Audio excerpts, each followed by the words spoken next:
So what drove Beazley to, tap into the capital markets, both for the issuances you did last year in the traditional side and also for cyber? I think the answer's probably twofold. I think from the traditional side, it was unusual for a reinsurance organisation of our size not to have really accessed the ILS market.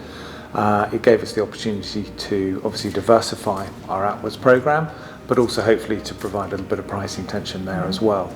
For cyber, then clearly it's a nascent peril, a market leader, and if we and obviously those other reinsurers that are active in the cyberspace are going to be able to have the market grow as much as is being forecast, then we need to grow the amount of capacity, the amount of capital that is available to that market.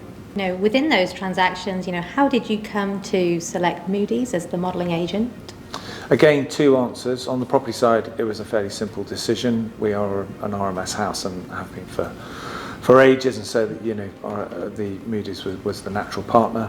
But on the cyber side, we did provide a number of views of risk, but RMS Moody's was our primary modelling agent, simply because we needed a partner who understood the 144A offering process, because it was the first ever 144A, certainly for us, and amongst the first for the market as well.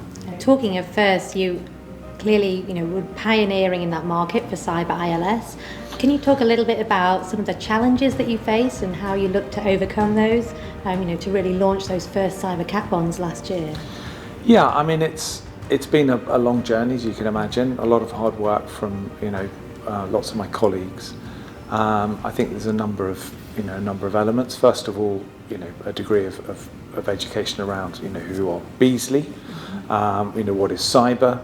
And then in conjunction with you guys in terms of educating people as to how cyber models work. In terms of the role of the modelling agent, where Moody's was sitting, how critical did you see that towards getting to successful transactions? And how do those requirements differ between the more traditional perils and cyber? Well, it's quite interesting because the roadshows for both bonds took place almost at exactly the same time, and so I was able to see them in almost sort of alongside each other. And clearly, from an investor perspective, because the Nat Cat traditional perils are much better understood, there's a greater track record in terms of data of past events. So I think the modelling is critical, but it's one part of the jigsaw for the investors.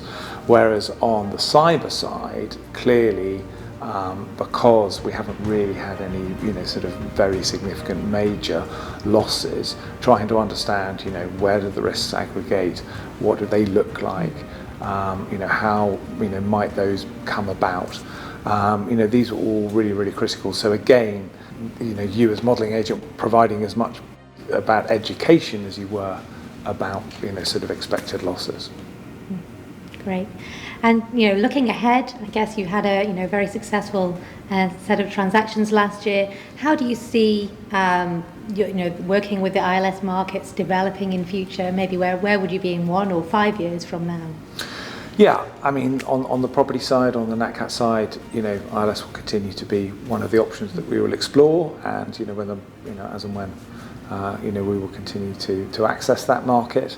But on the cyber side, clearly we ourselves, we have to, along with all of the other reinsurers that have started to develop their presence there, we need to continue to help that grow and build, because with the growth that's forecast for the cyber market, really that growth isn't possible unless the alternative capital markets are there to help support that growth.